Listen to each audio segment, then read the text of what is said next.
Thank you so much for joining me, Dr. Marco. I'm so grateful to have you as a wellness colleague and that you've agreed to having this chat with me today.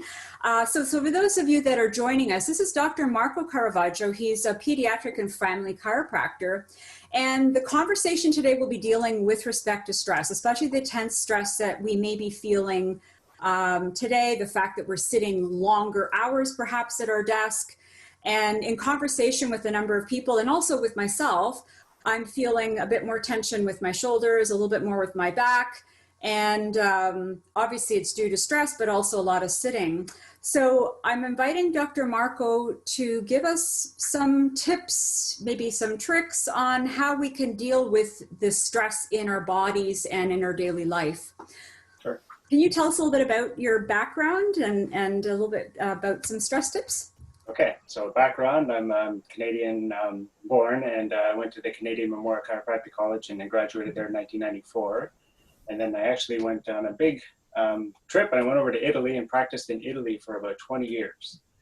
And then met the love of my life and had to come back to Canada. So I've been back in Canada for over 10 years now, something like that. And so I do chiropractic care, and I've had an interest in nutrition and wellness and neurology since I've been a chiropractor, basically, even nutrition even before that, but all the way through. And so a lot of the tips I might be giving, hopefully there'll be something different than the typical things, because I might add in a bit about how the brain can influence the body and how we can do things specifically neurologically to release some of these stress situations that we're in right now. Mm-hmm. So what are some tips that you can give us if we're sitting longer, we're feeling stressed just because of the environment that we're in, the climate that we're in? What are some suggestions you can provide to us? So there's a few things. So obviously if people, a lot of people are stuck at their jobs and they are sitting, and sometimes people say you have to get up and you got to move around, and people kind of know that, but they actually think they actually have to get up and like walk and stuff. But they actually just found that if you actually just stand up, even just like 5 seconds and get back down again, just that change can be helpful. Because some people think I have to go walk and exercise and move around. Like I don't have time to get up, I'm so busy. But even I've just read that even just standing, just get up and stand and then just sit back down again, even just that change can be helpful. There's a concept that the problem with the sitting is that we have ligaments and holding elements around all our bones and our spine. And when something is held in one position for a long, long time, it starts to stretch. There's this thing called creep and hysteresis, which are these big words. It just means ligaments are things that don't normally stretch. They start to lose their kind of elasticity. So I tell people it's kind of like, the elastic band in your underwear. It snaps back when it's fresh, but when it's really old, it doesn't snap back anymore. So when your ligaments get loose like that, they don't hold things as well. So when people are sitting for a long time and they get up and move around, they're often prone to having these instability injuries where they're just moving to pick something up and then all of a sudden it blows out because the ligaments haven't been holding because they've been stretched out a little bit. So it is important to change that position as often as you can. So a couple of things about just having stress in general. A lot of times all our life is just getting into the neurology. We're kind of going down into flexion, we call it, like bending like this. So we all start off as a baby curved like this. And then as your brain develops, it starts to, we call inhibit the flexing muscles.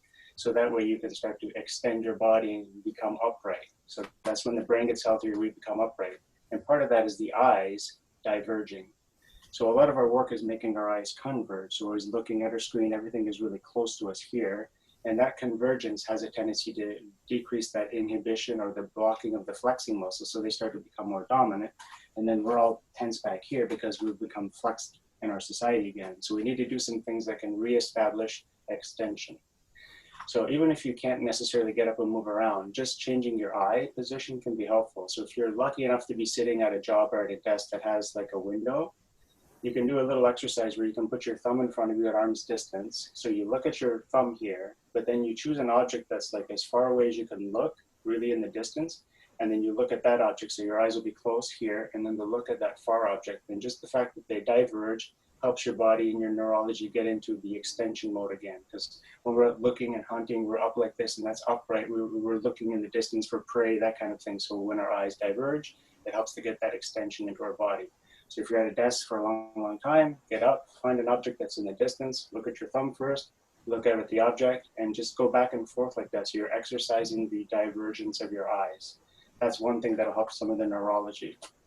A couple of other things, when people are the curve in your neck is really important. I'm going to show you a little model here. So this is a small model of our spine. Okay, this is like a baby spine that I work on because I work with babies too. But the person is looking this way. So normally there's a little curve in your lower back. It goes backwards, and then there should be a nice curve in your neck. Mm-hmm. So everyone should have a nice curve in our neck, and our society is making that curve in our neck disappear because we're all looking forward, looking down at devices. So the thing that actually created that curve in your neck is sideways movement of your head. So when you think about babies, we usually put them down on their stomach and their heads are turned, and they have to activate these things to get their head up to look around. So remodeling that motion can help reestablish that curve in your neck. So there's these little canals in your ears. People might have heard that people get dizzy suddenly. They're called the vestibular canals, or the canals in your ears, and they have these fluid in them that kind of tells your brain where you are, and they kind of turn like this. So if we can stimulate those vestibular canals, that helps to stimulate the muscles that create the curve in our neck again. So there's a really unique neurological exercise you can do. So you're going to have your thumb in front of you like this, and your nose is going to be connected to your thumb, so they move together. So the idea is, the exercise is, you're going to take your thumb and you're going to find the back corners of your room, and you're going to trace your head and follow your finger back like that. So you're going back towards the corners like this. So I'm not just turning my head sideways, I'm actually going up in an angle like that. So the head is kind of going this way and that way. So you can do like 10 or 15 repetitions one way, like this, and you can mix it up. So you really want your head to go back and around. So that's going to stimulate those canals, which helps stimulate the muscles that create that curve in your neck again, which is really important. One other thing, as far as tension in your muscles. So there's a thing, if I take my arm here, if I contract this muscle, my brain has to relax the muscle on the opposite side. Because if they both contract, then I can't move. So there's a thing called reciprocal inhibition, meaning I flex this one, the brain says I gotta let that one go so my arm can move. So a lot of people, when they're sitting at their desk, they always have a lot of tension in the back. Everyone's complaining, my neck's killing me. And a lot of times people are told to stretch and stretch out like this, which can be okay, but typically a tight muscle is also a weak muscle, and stretching a weak muscle isn't always a great idea sometimes. So what happens is, if you want to get that neurological aspect to it, this is a little trick you can do. Because these muscles might feel tight, you actually want to contract the muscles on the opposite side so your brain lets go of that tension. So the trick is, you're actually going to push against your hands like this and create resistance here. You're going to push this way. So you're activating these muscles, and the brain has to let go of the tension in the back muscles. And that's a really unique trick neurologically to get your brain to let go of that tension in the shoulders. So that's just a couple of things I thought of. Any questions about that so far? Amazing, amazing. These are great tips for me too, because I usually have some tension in along my my neck. Yes. And I have actually through something that you sent a little while ago to your wellness patients, you had shown some stretches with respect to applying a little bit of pressure and then pushing against. So I understand this, and it really does help. Yeah, it's a really unique thing. And might get into it later, but I have like a YouTube channel, and I've got like over 300 videos, health tips and things like that. And the most popular one is how to stop a calf cramp. Typically when people's calves are cramping, they usually try to stretch out the calf. But the trick is, you actually have to contract the muscle on the other side of the calf, right? So luckily I got my shorts on. So I'll just show you. So even this is everything. Here's your calf muscle. So typically people say I got to stretch it out, but actually you have to activate these muscles here. So you put resistance this way. I'm going to try to flex this up, and I'm going to resist that way. So that's activating the muscle on this side, and my brain has to let go of the calf contraction on the other side. So you can put one foot here and you push up that way. So I'm pushing up like this against resistance. That activates this muscle and helps to relax the calf muscle on the other side. So that's just a side note, but that's the same concept of that thing I just described with the neck. You contract the front ones, the brain has to let go of the ones in the back. That one I need to try, because I've got tight calf muscles because of the Zumba that I teach. So Thank you. That's a great tip. Can you chat briefly about sympathetic versus parasympathetic? Certainly. Yeah, so that's really important. So when we talk about our nerve system, there's kind of two global categories. There's something called the voluntary nerve system, like I voluntarily want to move my arm. I'm doing that on purpose. I can do that. I can control that. The other system is called the autonomic one, which means automatic. And that's the one that's beating my heart right now, making you breathe, digesting your food, controlling your blood pressure. So that system inside our body has to have adaptability for us to adapt to the environment. So it kind of has two sides to the system. One side would speed things up, like if I had to beat somebody up or run for the bus, so that would increase my heart rate, increase my breathing. The other side needs to slow those things down. So the speeding up side, the technical word is the sympathetic nervous system, also known as fight or flight. The other side is called the parasympathetic nervous system, which we call the rest and digest side. So people think, well, it's better to be on the rest and digest side all the time. Actually, it's not. We just need to be in both, because we need some stress to challenge your body, but we also need to be able to recover. The problem is when people get stuck on one side or the other. So there's a technology I use in my office. There's a little handheld machine that measures your heart beating for about 3 minutes. It's called heart rate variability. And that's one of the more important tests, health measure tests, because it really gives us a lot of good indication of how balanced that system is. And that system is super important for people with outcomes like, cardiovascular things, but also cancers and things like that. When people had poor heart rate variability tests, they were more prone to have problems like, bad cancer outcomes, bad cardiovascular, diabetes, all sorts of things, because that system is not balanced. And it's not good that your body can be stuck on one side. And typically our society is pushing us to the sympathetic side all the time. Some of the ramifications of the sympathetic side are just that your body is just thinking about survival, and it's not thinking about thriving or repairing anymore. So then you'll have less blood flow to your intestines, less blood flow to your brain. The muscles might be more active and you might get jittery and that kind of thing, but you're not digesting your food properly, and all sorts of things can happen.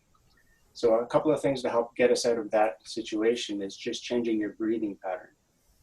So a lot of times when people are stressed, they usually do chest breathing. They're kind of, all uptight and breathing up here.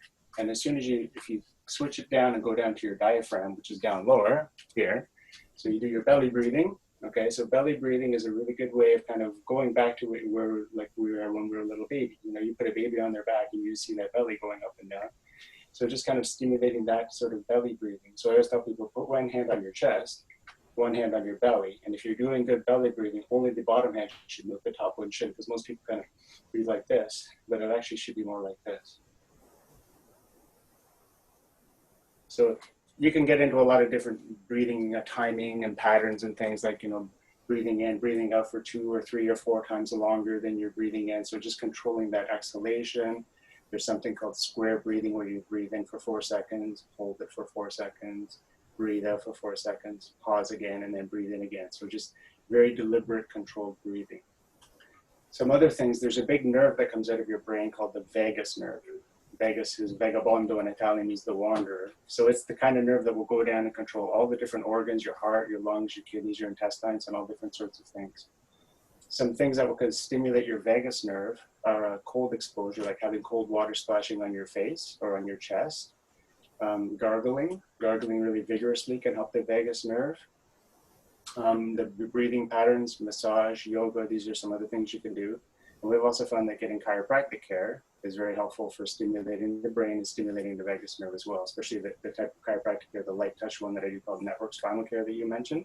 Mm-hmm. Very light touches can help stimulate the brain and get the body to let go of that stress response and kind of pay attention to itself and say, okay, I can relax and I can start to heal again.